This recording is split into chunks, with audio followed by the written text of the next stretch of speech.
This video is all about dealing with anxiety. And when I say dealing with, that's specifically what I mean, because I've made some other videos recently about sort of how do we lower the tensions of anxiety? How do we, find more calm and more ground? But the fact is, sometimes we can't.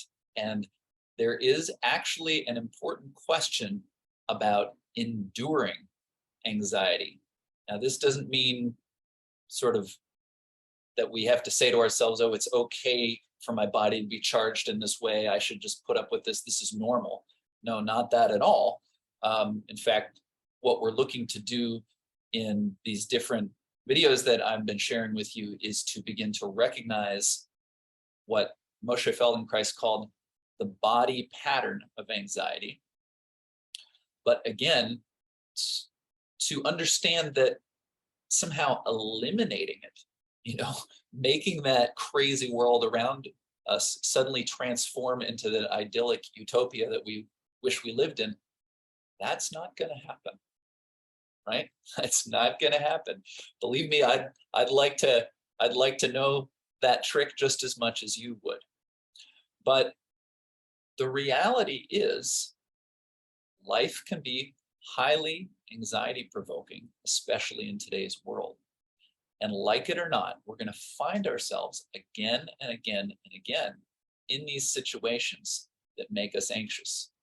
So we can have all kinds of practices, and I sure hope you do have those practices. I hope you'll look at the other videos on this channel to find all kinds of practices that you can do to restore yourself when you are tense or triggered or whatever it is. Pick your favorite word. You're dysregulated. It is so important to have those practices that you can use to find your ground again when you lose it. But what about the experience of being ungrounded? For example, you are in an interaction with another person which is necessary for you to carry out tasks that you need to get done. It could be in the doctor's office. It could be at your child's school.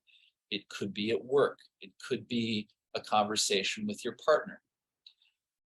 Every cell in your body is screaming that it would rather be anywhere else, right? We've all been there. We probably all experience this on a regular basis, right?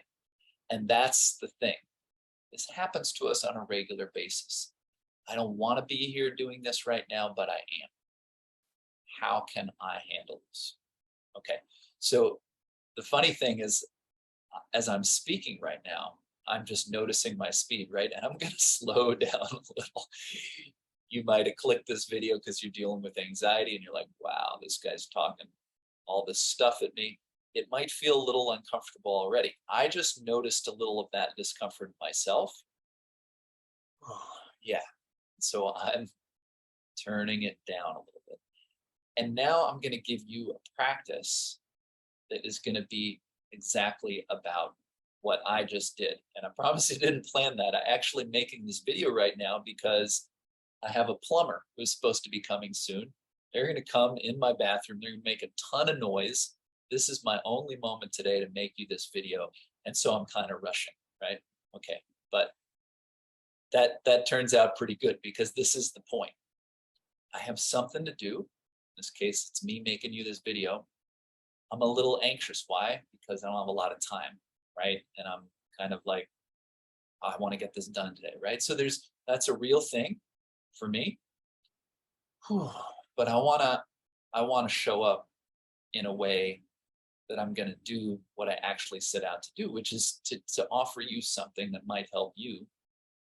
And if I'm just running 100 miles an hour,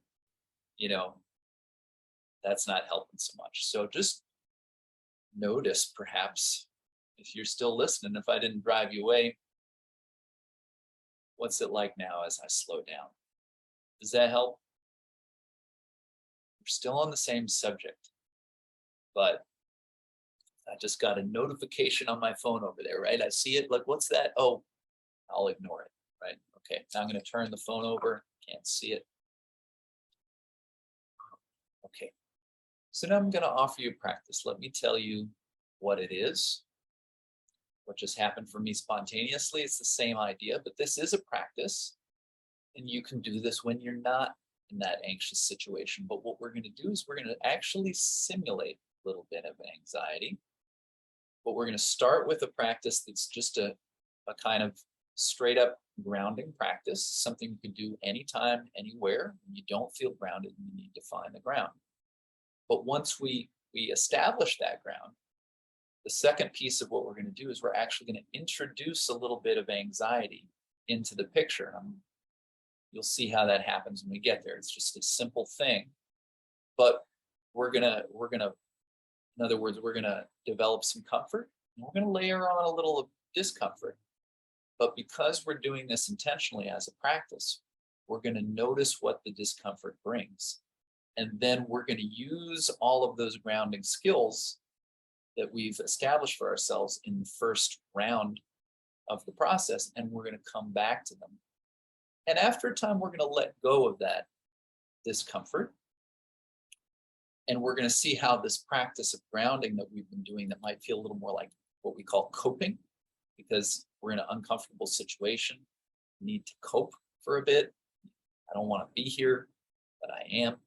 And then when we get out of that uncomfortable situation, then we ground again, and we might notice, oh, wow, compared to what I was just dealing with a minute ago, you took that away.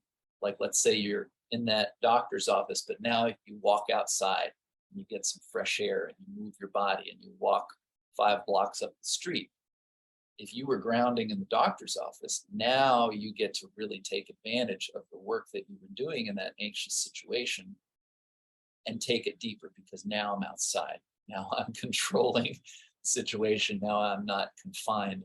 You've changed the environment. So what I'd like to do with you now is just lead you through the practice. And what I'm going to say is, please sit upright. But how you do that is up to you. You could sit in a chair. You could sit on the floor and raise yourself up a little. I'm sitting on a roller as I make this video, but you could sit on a firm pillow. Anything that makes it comfortable for you to be upright. Right?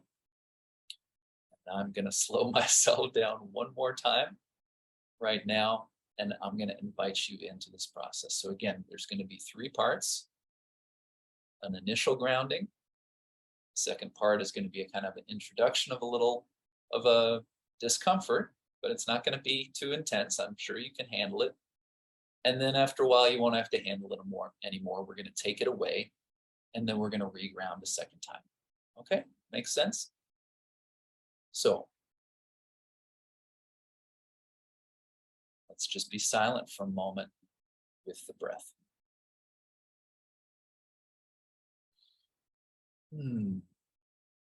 After all those words, right? Now just a little silence, a little space.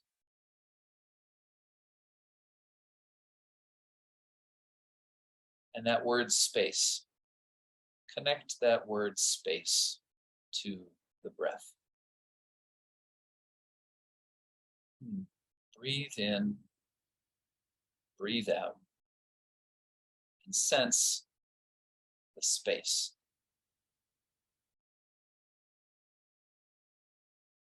So you might breathe in and sense the internal space inside your body.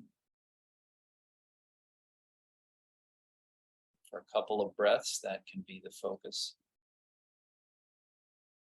And then, as if your breath was visible, as if it were a beautiful color, when you exhale out into the external space of the surrounding world.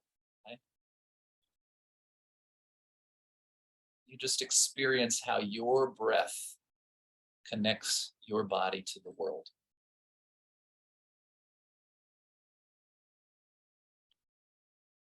So as you breathe, and you feel how you're participating on the inside and the outside with the space, notice the contact. Your body against your chair, or one part of your body against another part of your body.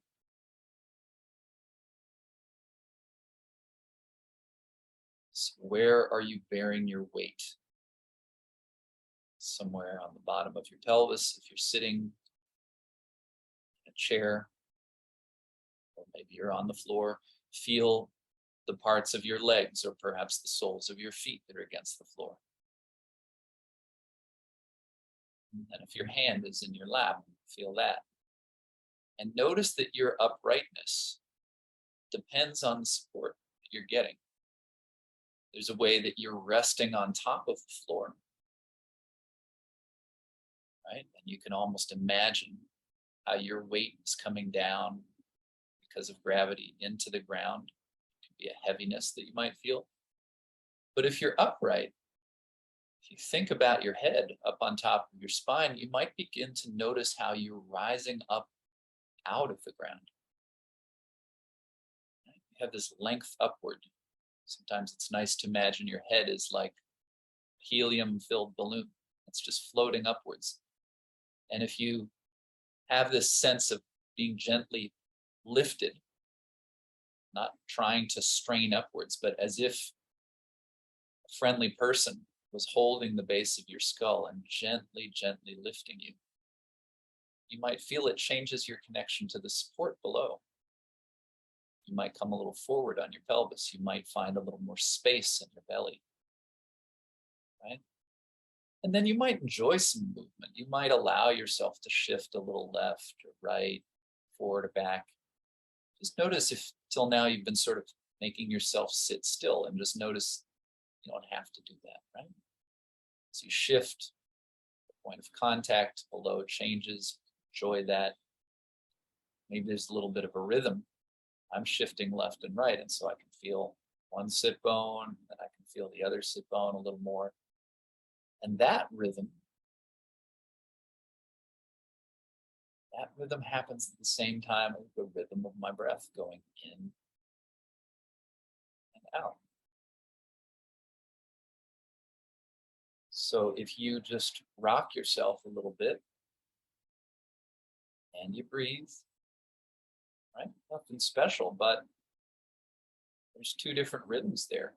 And then if you're rocking, just hear a very loud motorcycle out on the street below. I don't know if you heard that, but sometimes there's other sounds in the environment, right? There's other features there, but you can just incorporate them in. But the breath going in and out and the swaying back and forth, it's two different rhythms and they're in a relationship, right? No need to worry if they're lined up or not. Just notice that you can tune into the one rhythm, tune into the other rhythm. Breathing in and out.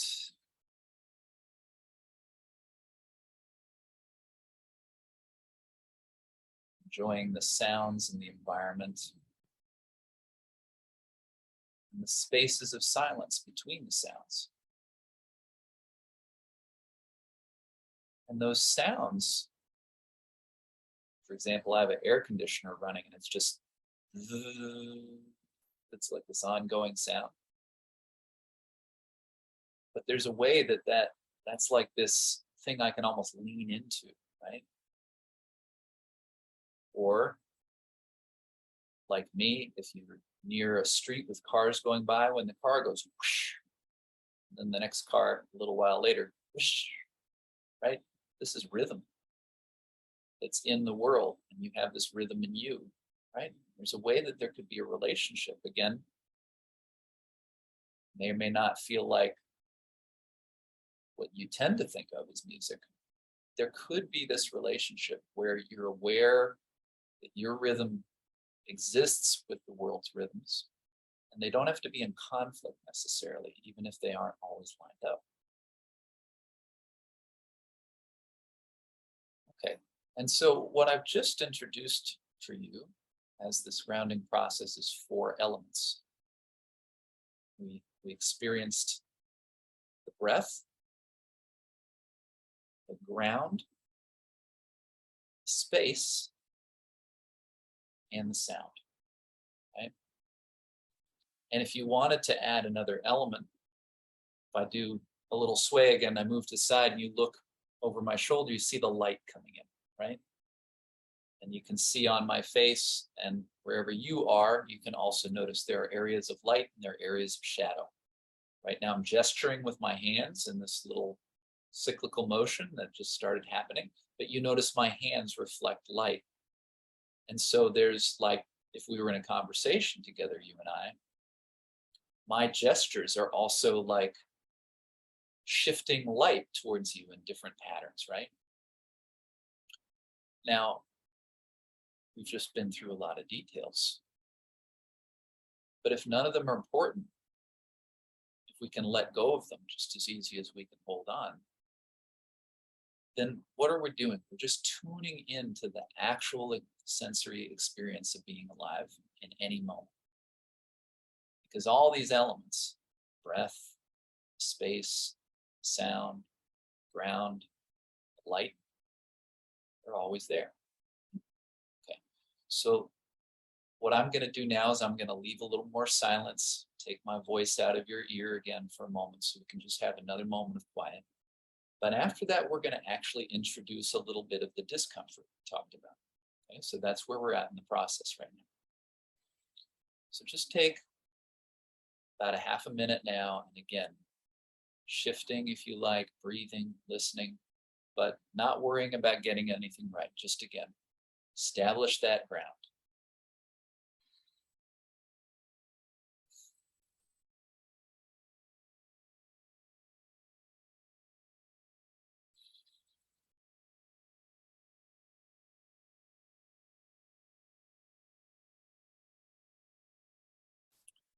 One last thing you can do a couple times is just to exhale and come to the very end of the exhale, pause,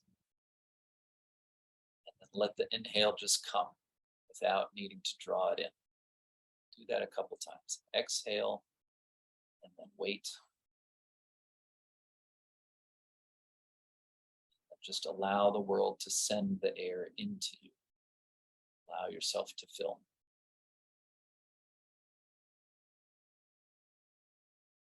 Okay. So hopefully, if you're still with me, we're in a place of a little bit of a deeper ground now, right? But now we're going into the doctor's office. Now we're going to our kids' school. Now we're going to have that difficult conversation with our partner. Not really, but I'm going to give you a little thing to do that's probably going to introduce a little discomfort. So what you're going to do is you're going to take your two hands and you're going to interlace the fingers, right? So just threading the fingers together, and you probably do this from time to time. And you can put your hands anywhere you want in space. I'm holding them so you can see them, but you can put them in your lap. Now you'll notice when you bring your hands together in front, there's a way it could round your shoulders. It could slump you a little bit. So then you might just want to adjust yourself. And at any moment, you can also unclasp your hands, right? But just keep coming back to it and sense it's a very familiar feeling. And if there is a little rounding or something that it does, it might mean that some of what you were just doing to find your breath feels like it gets a little bit limited, but you know, I'm giving you the option to unclasp the hand when you want to. So just sort of have this experience of your hands getting to know each other, right? And it could be okay. And you might feel that even though the fingers are clasped, like you look at the bottom of my hands, there's a little you can sort of move your hands a little bit. You can just play, right? You can open and close the fingers a little, you know, straighten them and then bring them back down, okay? And just let go of that, right? So a teeny little bit of discomfort maybe, but now you come back to your ground. If you want to shift your position, that's fine, right? Find the ground, breath, space, sound, light. Okay, but we're going to go back into this same procedure with the fingers again, interlacing the fingers. And now, if you look at your fingers, you'll see one of the thumbs is on top. You just look at your hands, hold them in front of your face like this, and one of the thumbs is on top. For me, it's my left thumb. And now what I'm going to do is I'm going to open my fingers and I'm going to shift. I'm going to shift like this. and I'm going to clasp again. And now for me, the right thumb is on top. And just keep your hands like this. But this is what we call the non-habitual interlacing of your fingers. And even if you don't have any particular need to hold your hands like this on any given day, it's a gesture we all know, right? And you can probably feel right now that this is not the way you do it. As I said, we've got the other thumb on top. This doesn't really feel right somehow. It doesn't feel like me exactly. Okay, so just notice if you're still holding your fingers in the non-habitual interlacing. What's going on with your breathing right now? Are you breathing? Can you find that breath again? Yeah. Like exhale and wait. Find the ground and the connections, right? But maybe it's just a little uncomfortable still. So let it go. Just take it away. And just feel, have that strange thing with my hands anymore. That's nice. Right? So just relaxing. Okay, and now let's go back to the original, right? Just clasping your hands. Notice that, oh, yeah, that's the way I do it. I put this thumb on top. That's more comfortable. There's still that way that the arms in front might do something, but can you think of having a big belly? Again, if you need to, you can lift your pelvis a little. Thing that you can do for if you're having trouble with the position of your pelvis underneath, you can reach under you and you can sort of grab some flesh in the buttocks and just pull it back so that you actually pull the flesh of your bottom back behind you, and then sit down again. You'll feel those sit bones more like really planted into the seat or whatever you're sitting on, right? That might give you a little more uprightness, a little more room for breath. And then interlace the fingers. And now you're just going to begin to change the fingers between the habitual and the non-habitual. Keep going back and forth. Go slowly so you can feel it. Maybe what you could do is close your eyes, but sort of try to see. In my case, oh yeah, the left thumb is on top and I can feel that. I can see, like my eyes are closed, but it's like I'm seeing it because I can feel the left thumb is closer to my eyes. And then I switch and I feel the right thumb and I sort of imagine seeing the right thumb on top, right? Just go back and forth. And we're going to keep doing this, but what I'll say again is if you like, unclasp the hands, okay? Take a break anytime. Anytime during this video, take a break if you're still following along, but then go back to it. And just start to get really curious about the details. If you look at my wrists, or if you look at your wrists, you can see that one of my wrists goes towards me and away from me. If I hold my arms up a little higher, you look at my forearms. Can you see the bones in my forearm are rotating in and out in both arms, right? And I might exaggerate that. I could turn the back of one hand towards me, turn the other hand, back of the other hand towards me. But even if I didn't, that's happening just a little bit, just because I'm switching which finger is on top, right? Okay, maybe take another break. Or maybe you're going, but what I can tell you is the changes go all the way along the length of your arms, into your shoulders, into your neck. So if you keep changing the interlacing, you can move your attention into the upper arms, or maybe you can feel, just pay attention to one of your elbows, right? Your elbow feels one way when the fingers are interlaced one way, feels another way, you go to the other one, right? And if you had a friend put one of their hands on your shoulder blades and you were to do this, you and they both would feel the shift in the position of your shoulder blade on your back. But maybe you can just imagine that, right?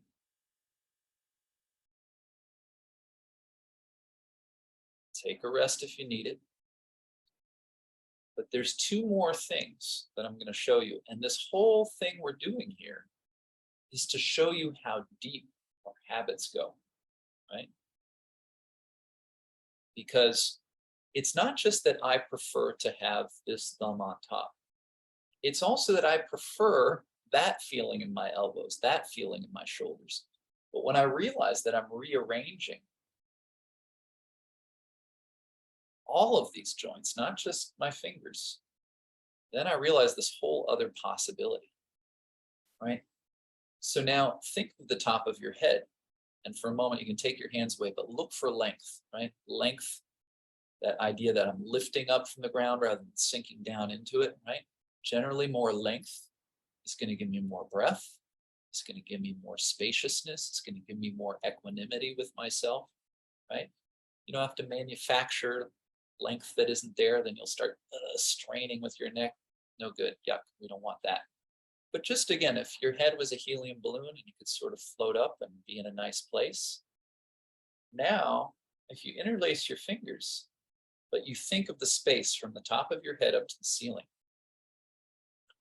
if you shift over, what happened to that space?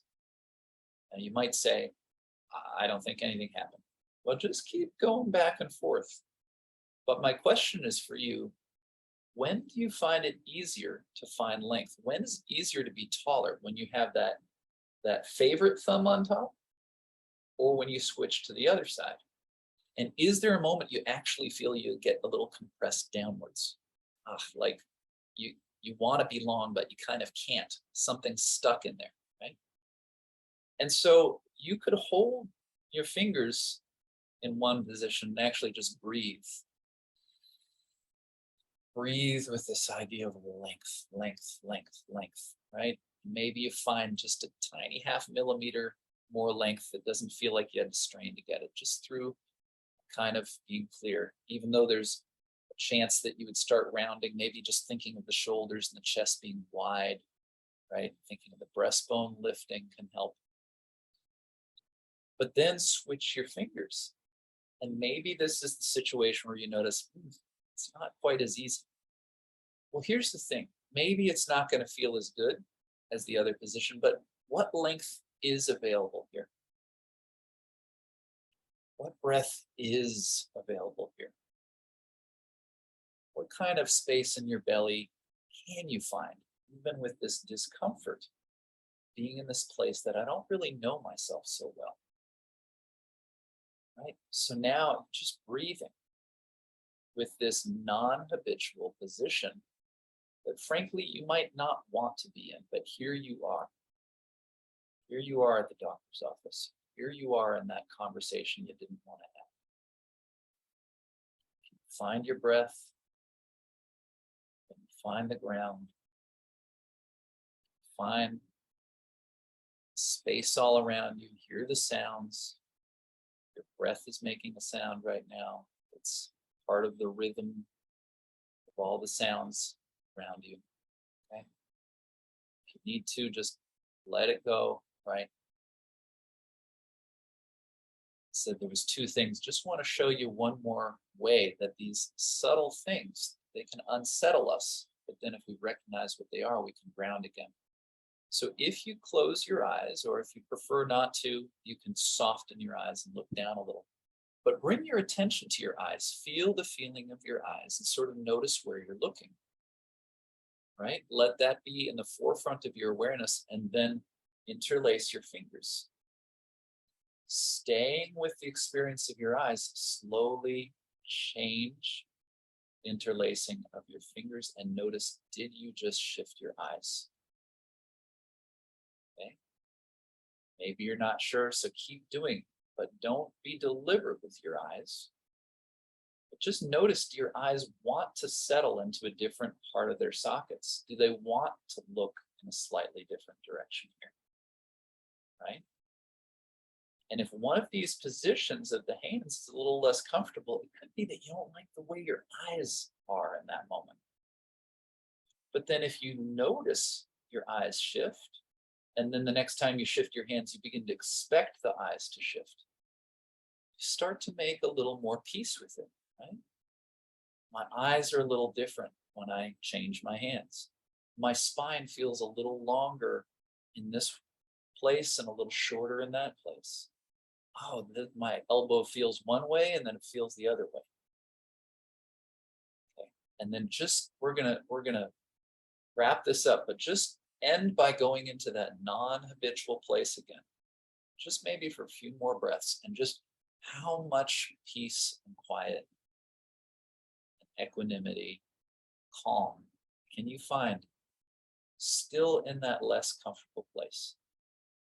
I understand that this might not be your favorite place to be. We're going to let it go in just another moment. But just how much space can you have here? How much breath can you have here? How much length can you have? How much warmth can you have in relation to the surrounding environment? Right? If you're at home right now, if you do this in a comfortable place, then the anxiety, it's in the palm of your hands. We're giving ourselves a little dose, right? But not a lot. And now what are we going to do? We're just going to let go of that, right? We just left the doctor's office. We just finished that conversation. Now let's just celebrate that. Don't have to deal with that anymore.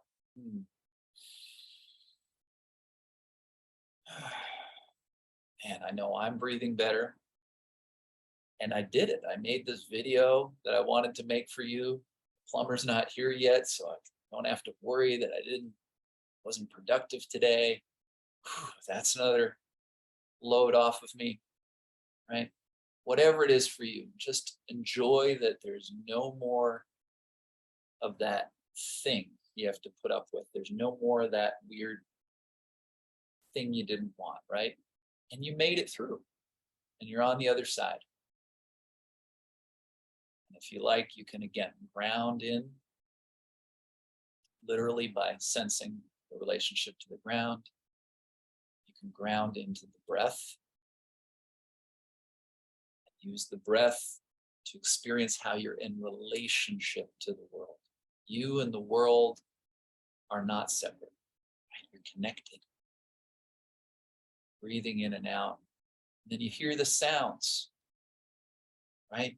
And if you're speaking like I am, or if you're just breathing, you are making sound. You are part of the music of the world. Your movements, your gestures, they are part of the ripples that other people around you would feel, or even I can just imagine the air molecules that are getting pushed around by me, right? All right. So we're going to wrap up here, but again, just notice what we did. We did a grounding. Maybe you have your own way of grounding. That's not the way I did it with you here today. That's fine. But then the one thing, if you remember one thing from this video and you want to practice with anxiety, just remember interlacing your fingers in the non-habitual way, putting that other thumb and just noticing how that doesn't quite feel right. But like, is this going to kill you to clasp your hands in a funny way for a minute? If that's going to defeat you, what are the other things in life you're not going to be able to handle, right? So this is a beautiful practice in that sense. I just happen to have on my computer screen a little quotation from Moshe Feldenkrais, so I'm going to end the video with that. There's a second one I don't have right in front of me. I'll put it in the caption of the video. But Feldenkrais, who did so much to identify the body pattern of anxiety and help people to release it, he also said this. He said, anxiety must be faced at one moment or another, and responsibility shouldered if we are to become mature, evolving persons. And if you watched all the way to the end, I'm sure that that is a description that fits you. So I want to thank you for hanging out. I want to thank you for your investment in your own growth. And also because by doing that, you are showing up in a way that is going to really make a difference to all the people around you in life. So take that in, right? The work you're doing on yourself to clarify comfort in your own skin, it's a gift you're giving to every person who's with you as well. So with that, I'm going to end this video. If you enjoyed it, I would love to hear what you thought of it. If you want to leave a comment below, if you hit the like button and subscribe, that helps other people to see these videos. And if you found it helpful and you'd like to know that other people can be helped, I encourage you to do both of those things. And there's a link below if you'd ever like to find out what it's like to work with me one-on-one. I'd love to do a free call with you. So just click on the link to set that up. All right, I'm going to sign off here. Take care, everyone.